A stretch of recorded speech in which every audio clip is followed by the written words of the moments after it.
ভারী বৃষ্টিপাত ও ভূমিধসে ভারতের কেরালায় মৃতের সংখ্যা বেড়ে 15, নিখোঁজ বেশ কয়েকজন।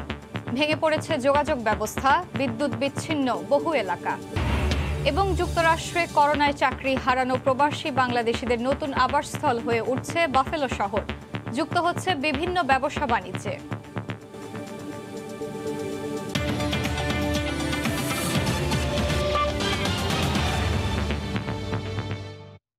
আন্তর্জাতিক সময়ের সঙ্গে আছি আমি এশা হোসেন। ভারতের কেরালার বেশ কয়েকটি জেলায় ভারী বৃষ্টিপাতে সৃষ্ট বন্যা ও ভূমিধসে মৃতের সংখ্যা বেড়ে দাঁড়িয়েছে 15 জনে। নিখোঁজ আছেন বেশ কয়েকজন। শনিবার রাতেও রাজ্যটিতে টানা বৃষ্টিপাত হয়, এতে নতুন করে ভূমিধস হয় বেশ কিছু এলাকায়। রোববার দেশটির স্বরাষ্ট্রমন্ত্রী অমিত শাহ এক টুইট বার্তায় ক্ষতিগ্রস্তদের সহায়তার আশ্বাস দেন। ভয়াবহ বন্যার কবলে ভারতের কেরালা রাজ্য।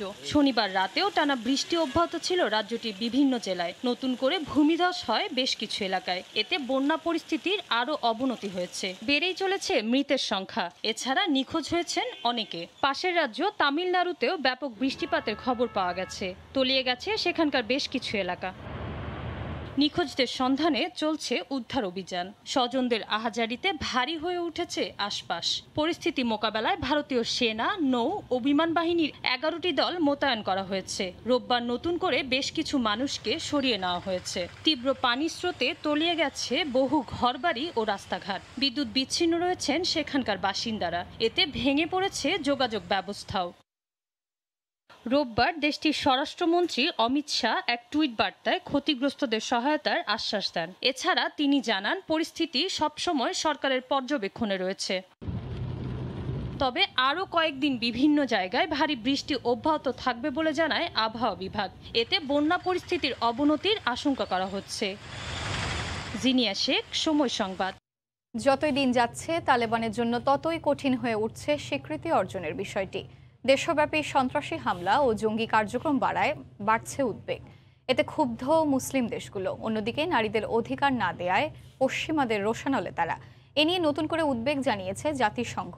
এ অবস্থায় চরম বিদ্যুৎ সংকট, খাদ্য ও নিত্য প্রয়োজনীয় পণ্যের মূল্য বৃদ্ধিতে নাভিশ্বাস উঠেছে সাধারণ জনগণের। পরপর 2 শুক্রবার 2টি শিয়া মসজিদে হামলায় শতাধিক মৃত্যু দেখল আফগানিস্তান। এ অবস্থায় প্রশ্ন উঠেছে দেশটিতে শিয়া সম্প্রদায়ের নিরাপত্তা নিয়ে। তালেবানের কপালে এ নিয়ে চিন্তার ভাঁজ, কারণ বিষয়টি নিয়ে ক্ষুব্ধ মুসলিম বিশ্বের দেশগুলো। মসজিদে হামলার সঙ্গে কারা জড়িত তাদের খুঁজে বের করে বিচারের মুখোমুখি করা হবে। আমরা এখনো কাউকে ধরতে পারিনি ঠিকই, কিন্তু সিসিটিভির মাধ্যমে তাদের চিহ্নিত করেছি। দ্রুতই ইতিবাচক কিছু জানাতে পারব। মানবতার বিরুদ্ধে এমন কার্যক্রম মেনে নেওয়ার মতো নয়। বিশ্বকে ঐক্যবদ্ধ হয়ে এর মোকাবিলা করতে হবে। নারীদের শিক্ষা ও কাজের সুযোগ না দেয়ায় পশ্চিমা দেশগুলো ছাড়াও জাতিসংঘও তালেবানের ওপর ক্ষুব্ধ। এতে তালেবান সরকারের স্বীকৃতি নিয়ে ঘোর অনিশ্চয়তা। যদিও জাতিসংঘ আশা প্রকাশ করেছে নারী শিক্ষা ও লিঙ্গ সমতার বিষয়ে তালেবান জোর দেবে, আর এতে অচিরেই দূর হবে সংকট। এত সব উদ্বেগের মধ্যে আফগানিস্তানের আরেকটি সংকট হলো অর্থনৈতিক বেহাল দশা। দ্রব্যমূল্যের দাম আকাশচুম্বী। মূলত যুক্তরাষ্ট্র তাদের অর্থ আটকে রাখায় এই সংকট প্রকট হয়েছে। অন্যদিকে বিদ্যুৎ সংকট চরমে পৌঁছেছে। বড় বড় শহরে বিদ্যুৎ না থাকায় ব্যাহত হচ্ছে স্বাভাবিক কার্যক্রম। এছাড়া হতদরিদ্রের হার বাড়তে থাকায় রাস্তায় বেড়েছে আশ্রয় প্রত্যাশীদের সংখ্যা। আশ্রয়হীন এসব মানুষ খোলা আকাশের নিচে বাস করছেন। আসছে শীতের মৌসুমে তাদের দুর্ভোগ আরও বাড়বে। তালেবানের সঙ্গে সংকটের জেরে পাকিস্তান গেল 2 সপ্তাহেরও বেশি সময় ধরে পশ্চিমাঞ্চলীয় সীমান্ত বন্ধ রেখেছে। এতে সীমান্তের দুপাশে ভিড় বেড়েছে। যারা পাকিস্তানে যেতে চাচ্ছেন তারা পড়েছেন বিপাকে। এতে মানবিক সংকট সৃষ্টি হয়েছে সেখানেও। সৈয়দ ইফতেখার, সময় সংবাদ। করোনা মহামারীর মধ্যে যুক্তরাষ্ট্রে চাকরি ছেড়েছেন লাখ লাখ মানুষ, কর্মহীন হয়েছেন আরও অনেকে। এমন অবস্থায় বাংলাদেশে অধ্যুষিত নিউ ইয়র্ক শহর ছেড়ে প্রবাসী বাংলাদেশিরা নতুন বসতি গড়েছেন নায়াগ্রা ফলস খ্যাত বাফেলোতে। শহরটির ব্যবসা বাণিজ্য, সাংস্কৃতিক কর্মকাণ্ডে সরব উপস্থিতি বাংলাদেশিদের। নিউ ইয়র্কের বাফেলো থেকে বিস্তারিত হাসানুজ্জামান সাকির রিপোর্টে। বিশ্বের দীর্ঘতম জলপ্রপাত, বিশ্ববিদ্যালয় আর ক্রমবর্ধমান জনগোষ্ঠীর কারণে যুক্তরাষ্ট্র জুড়ে সুপরিচিত নিউ ইয়র্কের বাফেলো শহর। নিউ ইয়র্ক থেকে প্রায় 600 কিলোমিটার দূরে অবস্থান কানাডার সীমান্তবর্তী এই শহরটির। তবে করোনা মহামারীর মধ্যে এই শহর হয়ে উঠেছে বাংলাদেশিদের নতুন ঠিকানা। প্রায় 70,000 বাংলাদেশির বসবাস এখানে, যাদের সিংহভাগই এসেছেন গেল 5 বছরে। আমি মাস 6 আগে আমি এখানে আসছি বাফেলো সিটিতে। তো আসার পরে আসলে আলহামদুলিল্লাহ আমি অনেক ভালো আছি। এখানে আসলেই খুব ভালো লাগে। আমি কিছু বছর ধরে এখানে আছি এবং যখন থেকে আছি আমি তখন থেকে অনেক বাঙালি ছিল না, বাট এখন মোটামুটি বছর 2 হলো অনেক বাঙালি এখানে আসছে। বাফেলোয় বসবাসকারীদের বেশিরভাগই অভিবাসী। তাদের অনেকেই আবার প্রায়ই নানা ধরনের আইনি প্রক্রিয়ার মুখোমুখি হন। নতুন বসতি স্থাপনকারী প্রবাসী বাংলাদেশিদের আইনি সহায়তা দিতে এখানে কার্যক্রম শুরু করেছে নিউ ইয়র্কের আইনি প্রতিষ্ঠান ছেত্রী অ্যাসোসিয়েটস। স্থানীয় সময় শনিবার ল ফার্মটির আনুষ্ঠানিক কার্যক্রমের উদ্বোধন করেন বাফেলো সিটির মেয়র বাইরন ব্রাউন। এখানে প্রায় 50,000-এর বেশি বাংলাদেশি বসবাস করছেন।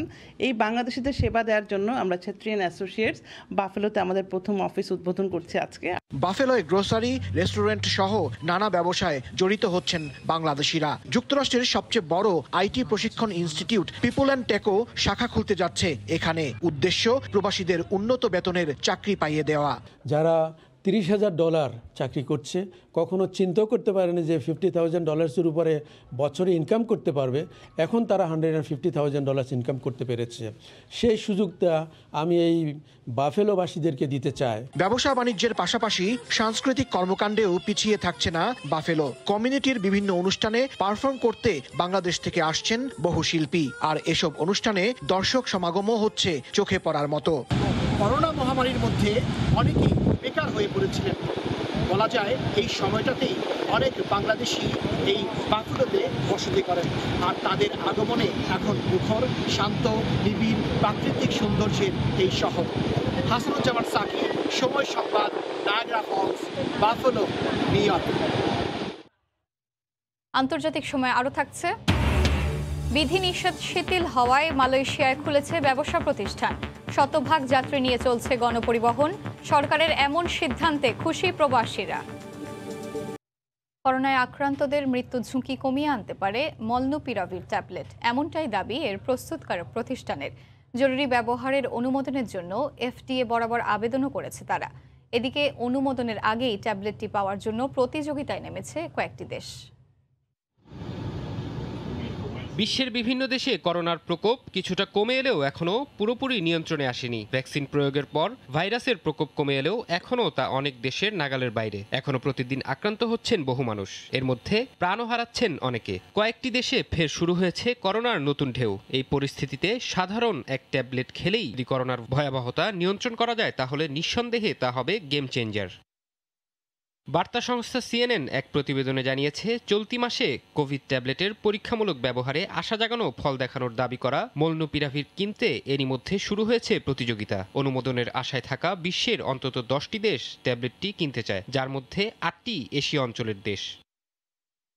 ট্যাবলেটটির প্রস্তুতকারক প্রতিষ্ঠান জানিয়েছে, বিশ্বের 104টি দেশে ওষুধটি দ্রুত সরবরাহ করতে এরই মধ্যে বেশ কয়েকটি প্রতিষ্ঠানের সাথে চুক্তি করেছে তারা। এদিকে ওষুধটি অনুমোদন পেলে $120 কোটি ব্যয়ে এর 17 লাখ ডোজ কেনার ব্যাপারে সম্মত হয়েছে যুক্তরাষ্ট্র ও মলনুপিরাভির তৈরিকারী প্রতিষ্ঠানটি। এরই মধ্যে অস্ট্রেলিয়ার প্রধানমন্ত্রী জানিয়েছেন, নতুন এই ট্যাবলেটটি বাজারে এলে করোনা ভাইরাসের সাথে সহাবস্থান করা সহজ হবে। মলনুপিরাভির প্রস্তুতকারক মার্কিন কোম্পানি মার্ক অ্যান্ড কো জানিয়েছে, গবেষণার ফলাফল ইতিবাচক হয় এরই মধ্যে ওষুধটির জরুরি ব্যবহারের অনুমোদনের জন্য যুক্তরাষ্ট্রের food and drug administration FDA এর কাছে আবেদন করেছে তারা। অনুমোদন পেলে এটিই হবে বিশ্বের প্রথম মুখে খাওয়ার অ্যান্টিভাইরাল ট্যাবলেট। ফারহাদ চৌধুরী, সময় সংবাদ। করোনার বিধিনিষেধ শিথিল করায় মালয়েশিয়ায় আজ থেকে শতভাগ যাত্রী নিয়ে চলছে গণপরিবহন। সরকারের এমন সিদ্ধান্তে খুশি দেশটিতে বসবাসরত প্রবাসীরা। মালয়েশিয়া থেকে মোহাম্মদ আব্দুল কাদেরের রিপোর্ট। দীর্ঘ 9 মাসের টানা লকডাউনের ক্ষত কাটিয়ে ঘুরে দাঁড়াচ্ছে মালয়েশিয়া। স্বাভাবিক হতে শুরু করেছে জনজীবন। খুলে দেয়া হয়েছে সব ধরনের ব্যবসায়িক প্রতিষ্ঠান। একই সঙ্গে দেশটির 90%-এরও বেশি প্রাপ্তবয়স্ক মানুষ দ্বিতীয় ডোজের করোনার টিকা নিয়েছেন। 2 ডোজ টিকা নেওয়া ব্যক্তিদের জন্য খুলে দেওয়া হয়েছে আন্তঃরাজ্য ভ্রমণের বর্ডার। এছাড়াও আগামী মাস থেকে সব ধরনের স্কুল খোলার ঘোষণা দিয়েছেন প্রধানমন্ত্রী ইসমাইল সাবরি ইয়াকুব। এদিকে আজ থেকে মালয়েশিয়ার পুত্রজায়া, সেলাঙ্গর, কুয়ালালামপুর ও মেলাকায় ন্যাশনাল রিকভারি প্ল্যান 3য় ধাপ থেকে 4র্থ ধাপে উন্নীত করা হয়েছে। এখন থেকে শতভাগ যাত্রী নিয়েই চলাচল করতে পারবে গণপরিবহন। করোনাকালীন সময়ে দেশটিতে বিভিন্ন আইনি জটিলতায় 2.5 শতাধিক বাংলাদেশি মালিকানাধীন প্রতিষ্ঠান বন্ধ হয়ে যায়। এখন ক্রেতাশূন্য বাংলাদেশি অধ্যুষিত সেই মার্কেটগুলোতে ক্রেতাদের ভিড় চোখে পড়ার মতো। এদিকে প্রবাসী বাংলাদেশি ব্যবসায়ীরা আশা করছেন দীর্ঘদিন লকডাউন থাকার কারণে যে ক্ষয়ক্ষতি হয়েছে তা অচিরেই কাটিয়ে উঠবেন তারা। মালয়েশিয়ান সরকার উদ্যোগে আমাদের রেন্টালের 30 থেকে 50% রেন্টাল মকুব করেছে। স্বস্তি ফিল করতেছি। আমাদের বাংলাদেশি প্রবাসীরা যারা এখানে মালয়েশিয়াতে থাকে তারা আস্তে আস্তে আবার শুরু করছে এবং আমাদেরকে সাপোর্ট শুরু করছে, আলহামদুলিল্লাহ। এদিকে দেশটিতে রোববার পর্যন্ত করোনা ভাইরাসে মোট আক্রান্ত হয়েছেন 23,79,466 জন, মারা গেছে 27,858 জন। এ পর্যন্ত সুস্থ হয়ে বাসায় ফিরেছেন 22,61,289 জন। মোহাম্মদ আব্দুল কাদের, সময় সংবাদ, কুয়ালালামপুর, মালয়েশিয়া। প্রতি বছর বাংলাদেশ ছাড়াও ইউরোপের বিভিন্ন দেশ থেকে অনেক বাংলাদেশি পাড়ি জমান সুইডেনে। তবে সম্প্রতি সুইডেনে স্থায়ী বসবাসের অনুমতি পাওয়ার ক্ষেত্রে কড়াকড়ি আরোপ করেছে সেদেশের সরকার। এতে কমেছে ইউরোপের অন্যান্য দেশ থেকে সুইডেনে আসা অভিবাসন প্রত্যাশী বাংলাদেশিদের সংখ্যা। শফিউল আলমের রিপোর্টে বিস্তারিত। উন্নত জীবন আর ভালো উপার্জনের আশায় অভিবাসীদের অন্যতম পছন্দের দেশ উত্তর ইউরোপের সুইডেন। দেশটিতে প্রতি বছর বাংলাদেশ ছাড়াও বিশ্বের বিভিন্ন দেশ থেকে বিপুল সংখ্যক অভিবাসী প্রত্যাশী পাড়ি জমান। বিগত বছরগুলোতে ইউরোপের অন্যান্য দেশ থেকে স্থায়ী বসবাসের জন্য অনেক বাংলাদেশি চলে আসেন সুইডেনে। তবে করোনা মহামারীর কারণে কমেছে সে সংখ্যা। নতুন আইন অনুসারে সুইডেনে স্থায়ী বসবাসের অনুমতি পাওয়ার ক্ষেত্রে আবেদনকারীর আর্থিক কর্মকাণ্ড খতিয়ে দেখা হবে। এছাড়াও নিশ্চিত করতে হবে পর্যাপ্ত আবাসন ব্যবস্থা। এমন বেশ কিছু নতুন শর্ত আরোপ করায় ইউরোপের অন্যান্য দেশ থেকে সুইডেনে আসা বাংলাদেশিদের সংখ্যা কমেছে।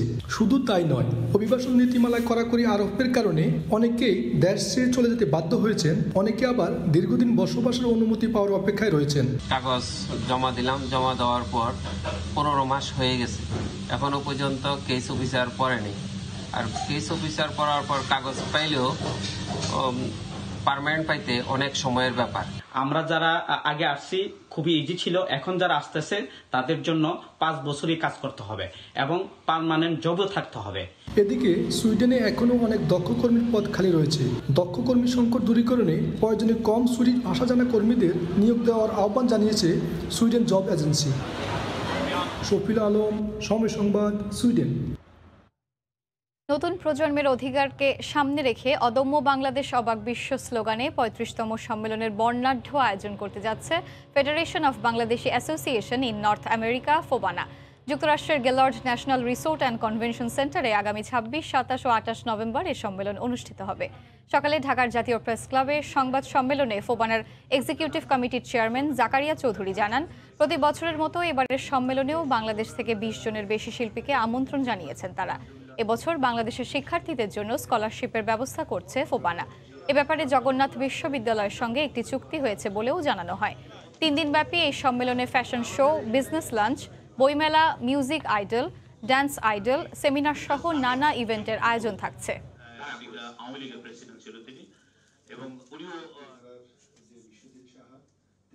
আমরা আমেরিকাতে স্কলারশিপ দিতাম, আমরা এখন বাংলাদেশে চালু করেছি। জগন্নাথ বিশ্ববিদ্যালয়ের সাথে একটা MOU সাইন করেছি। দেশের বাইরে এই একটি ভিনদেশীয় সাংস্কৃতিক পরিমণ্ডলে আমরা আমাদের প্রিয় মাতৃভূমিরকে আমরা সেখানে আমাদের কালচারটিকে আমরা ধরে রাখবার জন্য চেষ্টা করছি।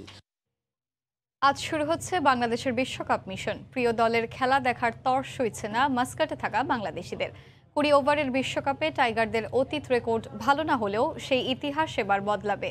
প্রথম রাউন্ডের বাধা টপকে দল শিরোপা লড়াইয়ে থাকবে এমন স্বপ্ন দেখছেন ওমানের বাংলাদেশি সমর্থকরা। মাস্কাট থেকে সাজিদ মুস্তাহিদের রিপোর্ট। ওমান প্রথমবারের মতো হয়েছে বিশ্বকাপের আয়োজক। আইসিসির পূর্ণ সদস্য না হয়েও এই মর্যাদা তারা পেয়েছে। কিন্তু ওমানের পথঘাট দেখে বোঝার উপায় নেই ওমানে বিশ্বকাপ অনুষ্ঠিত হচ্ছে। রাজধানী মাস্কাটের কোথাও চোখে পড়বে না বিশ্বকাপের কোনো ব্যানার কিংবা পোস্টার। বিশ্বকাপ ঘিরে মাস্কাটের আয়োজন সীমাবদ্ধ শুধু আল আমেরাত স্টেডিয়ামে। মাস্কাটের স্থানীয় অনেক বাসিন্দা জানেনই না তাদের দেশ বিশ্বকাপের আয়োজক। বলা যায় বিশ্বকাপের উচ্ছ্বাসটা শুধু এখানকার বাংলাদেশিদের মধ্যেই সীমাবদ্ধ। ওমানে প্রায় 5 লাখেরও বেশি বাংলাদেশির বাস, অথচ ওমান একাডেমি মাঠের দর্শক ধারণ ক্ষমতা মাত্র 3000। তাই চারিদিকে টিকিটের জন্য হাহাকার। তারপরও যারা টিকিট পেয়েছেন তাদের চোখে মুখে রাজ্যের আনন্দ। প্রত্যাশা মাহমুদুল্লাহর দল বিশ্বকাপে এনে দেবে আরো অনেক বড় উৎসবের উপলক্ষ। আমরা অনেক আনন্দিত যে আমাদের বাংলাদেশ এখানে খেলবে, আমরা লাইভ খেলা দেখতে পারবো এবং কি আমরা চাই 3টা থেকে 3টা জয় নিয়ে আমাদের বিশ্বকাপে বাছাই করবে উঠুক এবং কি আমাদের সেমিফাইনাল না ফাইনাল পর্যন্ত আমাদের বাংলাদেশ খেলবে, এই প্রত্যাশা আমরা করতে। এরকম একটা টুর্নামেন্ট হচ্ছে ফর দ্য ফার্স্ট টাইমের মতো। এটা ওমানের জন্য যেমন একটা সাকসেসফুল ইভেন্ট হওয়ার প্ল্যান ওরা করছে, ঠিক তেমনি আমরা চাইবো যে আমাদের প্লেয়াররা যাতে একটু ভালো করার চেষ্টা করে বা ভালো করবে ইনশাল্লাহ। 24 ঘন্টা মধ্যে টিকিট শেষ হয়ে গেছে গা, তারপর কষ্ট কইরা 19 তারিখের টিকিট পাইছি। আমরা প্রায় 25 জন একসাথে আসবো। এক বুক স্বপ্ন নিয়ে সমর্থকরা মাঠে আসবেন প্রিয় দলকে সমর্থন দিতে। এই ভালোবাসার প্রতিদান দিতে বাকি কাজটা করতে হবে সাকিব মুশফিকদের। সাজিদ মুস্তাহিদ, সময় সংবাদ, মাস্কাট, ওমান। এই মুহূর্তে ওমানের মাস্কাটে আছেন রিপোর্টার সাজিদ মুস্তাহিদ। বিস্তারিত জানতে আমরা সরাসরি চলে যাচ্ছি তার কাছে। সাজিদ, এসে আপনি যেমনটা জানেন টি-20 বিশ্বকাপের কিন্তু আনুষ্ঠানিকভাবে পর্দা উঠে গেছে, যেটা এর আগের বার আমি যখন সরাসরি যুক্ত হয়েছিলাম জানিয়েছিলাম যে ওমানের ঐতিহ্যটাকে ছোট করে একটা অনুষ্ঠানের মাধ্যমে তুলে ধরা হবে। ঠিক সেভাবেই কিন্তু উদ্বোধনী অনুষ্ঠান সম্পন্ন হয়েছে এবং সেভাবেই আমরা দেখেছি যে উদ্বোধনী অনুষ্ঠানটা কেমন ছিল। খুব সংক্ষিপ্ত একটা উদ্বোধনী অনুষ্ঠান ছিল এবং এরপরই কিন্তু প্রথম ম্যাচ মাঠে গড়িয়েছে পাপুয়া নিউগিনি এবং ওমান মুখোমুখি হচ্ছে। পাপুয়া নিউগিনি ব্যাটিং করছে, এখনও তাদের প্রথম ইনিংস শেষ হয়নি। তাদের ইনিংসটা যে উইকেটে খেলা হচ্ছে আমরা কিন্তু যেটা দেখে বুঝতে পারছি যে উইকেটটা কিন্তু বেশ রান হচ্ছে উইকেটে। ডেফিনেটলি এখানে যারা বিগ হিটার বা যাদের হিটিং অ্যাবিলিটি যত ভালো, ডেফিনেটলি তারা এই উইকেটে ভালো ব্যাট করবে এবং বাংলাদেশের ম্যাচটাও আমরা ধরতে পারি যে নিশ্চিতভাবে হাই স্কোরিং একটা ম্যাচ হতে যাচ্ছে। এবার একটু বাংলাদেশের ম্যাচ নিয়ে বলতে চাইব। বাংলাদেশের ম্যাচ কিন্তু আমরা জানি যে রাতের ম্যাচটি বাংলাদেশের ম্যাচ নিয়ে ওমানের স্থানীয় যারা থাকেন বাংলাদেশি, প্রবাসী বাংলাদেশি, তাদের মধ্যে উচ্ছ্বাস বা উদ্দীপনার মানে কোনো কমতি নেই। তাদের মধ্যে একটা বলা যায়, যেটা আমি প্রতিবেদনে দেখছিলেন, যে টিকিটের জন্য হাহাকার। অনেকে কিন্তু টিকিট কেটেছে, আবার অনেকে সেটা অন্য মাধ্যমে 2 গুণ এমনকি 3 গুণ দামেও কিন্তু বিক্রি করছে। অনেকে সেই 3 গুণ দাম দিতে চাচ্ছে, তারপরও কিন্তু তারা টিকিট পাচ্ছে না। তারা কোনোভাবে চায় যে এই ইতিহাসের সাক্ষী হয়ে মাঠে বসে বাংলাদেশের খেলাটা দেখতে। কারণ আমরা জানি ওমানে এর আগে বাংলাদেশ ফুটবল এবং হকি দল খেলে গিয়েছিল অতীতে, তখনও কিন্তু গ্যালারি ভর্তি দর্শক ছিল, যদিও তখন পরিস্থিতি একটু অন্যরকম ছিল। তখন কিন্তু এরকম কোভিড সিচুয়েশন ছিল না, তো আর স্টেডিয়ামগুলো কিন্তু বেশ বড় ছিল, ধারণ ক্ষমতা বেশি ছিল। কিন্তু এখন যে মাঠে খেলা হবে আমরা জানি এটা একটা টেম্পোরারি স্ট্যান্ড করা হয়েছে বেশ কয়েকটি, সেখানে কিন্তু দর্শকরা মাঠে বসে খেলা দেখার সুযোগ পাবেন, কিন্তু সেটা খুবই সীমিত, মাত্র 3000 টিকিট দেওয়া হতো। তো সেক্ষেত্রে যার কারণেই কিন্তু সমর্থক যারা আছেন এখানে তাদের মধ্যে একটা আক্ষেপ কিন্তু সবার মধ্যে আছে যে 3টি ম্যাচ বাংলাদেশ খেলবে, অনেকে 1টি ম্যাচেরও টিকিট পায়নি, অনেকে অনেক কষ্টে 1টি বা 2টি ম্যাচের টিকিট পেয়েছে। তো তারা সবাই চাইছেন যে বাংলাদেশ প্রথমবারের মতো খেলতে এসেছে, এখানে বিশ্বকাপ খেলছে, সবাই চান যে বাংলাদেশ যেন একটা উইনিং নোটে শুরু করে এবং বাংলাদেশ দলও কিন্তু সেটা চাইবে। আমরা জানি স্কটল্যান্ড এবং বাংলাদেশের মধ্যে ব্যবধানটা কিন্তু অনেক বেশি। স্কটল্যান্ড এখনও সহযোগী সদস্য, বাংলাদেশ কিন্তু টেস্ট স্ট্যাটাস প্রাপ্তির প্রায় 21 বছর হয়ে গেছে। তো বাংলাদেশের কথা যদি বলতে হয়, বাংলাদেশ দলে যেমন সাকিব ফিরেছেন, কালকে আমরা তাকে অনুশীলনে দেখেছি, তবে কিছুটা হলেও তাকে টায়ার্ড দেখিয়েছিল, কারণ তিনি যেটা শোনা যাচ্ছে যে তিনি দুবাইয়ে আইপিএলের ফাইনাল খেলে হয়তোবা বাই রোডে তিনি এসেছিলেন ওমানে, তার মধ্যে এই কারণে হয়তোবা কিছুটা ক্লান্তি ছিল। তারপরও তিনি পুরো দল যেভাবে অনুশীলনের যে প্রসিডিউরটা ছিল সেগুলো মেনটেন করে তিনিও কিন্তু অনুশীলন করেছেন। মুস্তাফিজও কালকে আমরা দেখেছি অনুশীলন করেছেন। তো বলা যায় যে সবাই কাল অনুশীলন করেছিল। আজকে যখন আসলে কেমন একাদশ হবে এটা নিয়ে সবার মধ্যে হয়তো একটা আগ্রহ আছে। গতকালই কিন্তু অনেকটা বলে দিয়েছেন যে মাহমুদুল্লাহ রিয়াদ একাদশ কেমন হতে পারে। তিনি বলেছেন যে ঘরের মাঠে বাংলাদেশ যখন অস্ট্রেলিয়া নিউজিল্যান্ডের বিপক্ষে খেললো সেই ম্যাচের মতোই হয়তো একাদশগুলো হবে। টপ অর্ডারে হয়তো বা নাইম, লিটন, এরপর 3 নম্বরে হয়তো বা দেখা যেতে পারে সৌম্য সরকারকে, এরপর সাকিব আল হাসান, মুশফিক, মাহমুদুল্লাহ, আফিফ হোসেন, এরপর সোহান এবং 3 পেসার। তবে একটা বিষয় যেটা যে হয়তোবা যদি 2 পেসার খেলানোর সিদ্ধান্ত নেয় সেক্ষেত্রে হয়তো শেখ মেহেদীকে দলে দেখা যেতে পারে। তবে আমরা জানি আফিফ হোসেন ধ্রুব কিন্তু পার্ট টাইম অফ স্পিনিং করে থাকেন এবং কালকেও আমরা তাকে বল করতে দেখেছি নেটে। তো সেই ক্ষেত্রে যদি শেখ মেহেদীকে না নেওয়া হয় অবশ্যই সেদিকে প্রায়োরিটি পাবে, কিছুটা হলো বোলিংয়ের সুযোগ পাবেন, অপরচুনিটি হয়তোবা পেতে পারেন আফিফ হোসেন ধ্রুব। তবে এতটুকু বলা যায় মাহমুদুল্লাহ রিয়াদ হয়তোবা আজকের ম্যাচে বোলিং করতে পারবেন না, ওনার ব্যাক পেইন আছে। ব্যাক পেইন এর জন্যই তিনি কিন্তু আসলে গত 3টি ম্যাচ আনঅফিসিয়াল একটি এবং অফিসিয়াল 2টি প্রস্তুতি ম্যাচ তিনি খেলেননি। সো সেক্ষেত্রে বাংলাদেশ দল ঝুঁকি নিতে চাইবে না। যদিও আমরা জানি তিনি টি-20তে ব্যাটিংয়ে যতটুকু কার্যকর সমানভাবে বোলিংয়েও তিনি যথেষ্ট কার্যকর। তিনি ঘরোয়া ক্রিকেটের বিপিএল এর কথা যদি বলি, ইনফ্যাক্ট বাংলাদেশ জাতীয় দলের হয়ে লাস্ট কয়েকটি সিরিজও তিনি বোলিং করছেন। তো তবে আজকে বাংলাদেশ চাইবে যে সব মাহমুদুল্লাহ যেন ফিট থাকে, সো তাকে হয়তো বা বল হাতে দেখা নাও যেতে পারে। তবে তার ব্যাটিং সার্ভিসটা বাংলাদেশ দল অবশ্যই চাইবে যে যেহেতু তার গত কয়েকটা ম্যাচে তার ভালো একটা গড় আছে, ভালো তিনি স্ট্রাইক রেটে খেলছেন, অন্যদের তুলনায় অন্তত তার স্ট্রাইক রেটটা ভালো। নাইম শেখের কথা বলতে হয়, তার স্ট্রাইক রেট 105, 6 বা 110-এর মধ্যেই কিন্তু আপনার নড়চড় করছে, কোনোভাবেই তিনি সেটাকে অ্যাক্সেলারেট করতে পারছেন না। সেক্ষেত্রে অন্য যারা আছেন আমরা জানি লিটন এবং লিটন, সৌম্য, আফিফ, তারা কিন্তু একটু ঝোড়ো ব্যাটিং বা আমরা যদি বলি যে তারা সবাই আসলে একটু আগ্রাসীভাবে খেলেন। তো সেই মুডে যদি বাংলাদেশ থাকে ডেফিনেটলি একটা ভালো ম্যাচ হবে। একই সঙ্গে স্কটল্যান্ডের কথা একটু বলে শেষ করে দেবো। স্কটল্যান্ডের রিচার্ড ব্যারিংটন যিনি আছেন ওয়ার্ল্ড র্যাঙ্কিংয়ের 3 নম্বর অলরাউন্ডার টি-20-র, তাকে কিন্তু আসলে বলা যায় এই ম্যাচে স্কটল্যান্ডের পরিকল্পনা তাকে ঘিরে কিন্তু নিশ্চয়ই সাজাচ্ছে, কারণ আমরা জানি তিনি দীর্ঘদিন ধরে খেলছেন। তো ডেফিনেটলি একটা ভালো ম্যাচের প্রত্যাশা করাই যায়। তো আমার কাছে মাস্কাট থেকে এই ছিল সবশেষ খবর। ঈশা, টি-20 বিশ্বকাপের সর্বশেষ খবর জানাচ্ছিলেন ওমানের মাস্কাট থেকে সহকর্মী সাজেদ মুস্তাহিদ।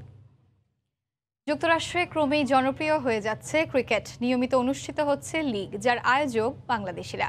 এবার দেশটিতে সাউদার্ন ক্যালিফোর্নিয়া ক্রিকেট অ্যাসোসিয়েশনের লিগ পর্বের ফাইনালে শ্বাসরুদ্ধকর ম্যাচ দেখার সুযোগ পেলেন দর্শকরা। এ খেলায় পায়োনিয়ার ক্রিকেট ক্লাব 7 উইকেটে জয় ছিনিয়ে নিয়েছে রাইজিং স্টার দলের বিপক্ষে। ক্যালিফোর্নিয়া থেকে লস্কর আল মামুনের রিপোর্ট। যুক্তরাষ্ট্রে দিন দিন জনপ্রিয় হচ্ছে ক্রিকেট, তাই বিভিন্ন টুর্নামেন্টের আয়োজনও করা হচ্ছে নিয়মিত। এরই ধারাবাহিকতায় স্থানীয় সময় শনিবার ক্যালিফোর্নিয়ার এলমন্টি ক্রিকেট মাঠে সাউদার্ন ক্যালিফোর্নিয়া ক্রিকেট অ্যাসোসিয়েশনের লিগ পর্বের ফাইনাল খেলা অনুষ্ঠিত হয়। খেলায় টস জিতে ফিল্ডিং করে পায়োনিয়ার ক্রিকেট ক্লাব। ব্যাটিংয়ে নেমে রাইজিং স্টার সবকটি উইকেট হারিয়ে 159 রান করে। জবাবে পায়োনিয়ার ক্রিকেট ক্লাব 3 উইকেট হারিয়ে 160 রান করে জয়ী হয় 7 উইকেটে। পর্যাপ্ত ক্রিকেট মাঠ সহ নানা সুবিধা রয়েছে যুক্তরাষ্ট্রে, তাই এখানে ক্রিকেটের সম্ভাবনা প্রচুর। আর এই সুযোগকেই কাজে লাগাতে চান বাংলাদেশিরা। ওরা কাম না করলে এটা তো অবশ্যই এখানে দেখা। যুক্তরাষ্ট্রের ক্রিকেটকে সমৃদ্ধ করতে বাংলাদেশ ক্রিকেট বোর্ড সহ সংশ্লিষ্ট সবার সহযোগিতা চেয়েছেন আয়োজক প্রবাসীরা। নতুন একটা ক্রিকেট টিম করেছি এখানে সাউদার্ন ক্যালিফোর্নিয়া ক্রিকেট অ্যাসোসিয়েশন লিগের 4র্থ বিভাগের। টিমটার নাম হচ্ছে রাইজিং স্টার। আজকে আমাদের লিগের শেষ খেলা। তো আমাদের মোটামুটি এবারের পারফরমেন্স মিডিয়কার পারফরমেন্স, কারণ আমরা নতুন টিম। তারপর আমরা 4 খেলা জিতেছি। লস্কর আল মামুন, সময় সংবাদ, ক্যালিফোর্নিয়া, যুক্তরাষ্ট্র। এই ছিল আন্তর্জাতিক সময়। সঙ্গে থাকুন সময়।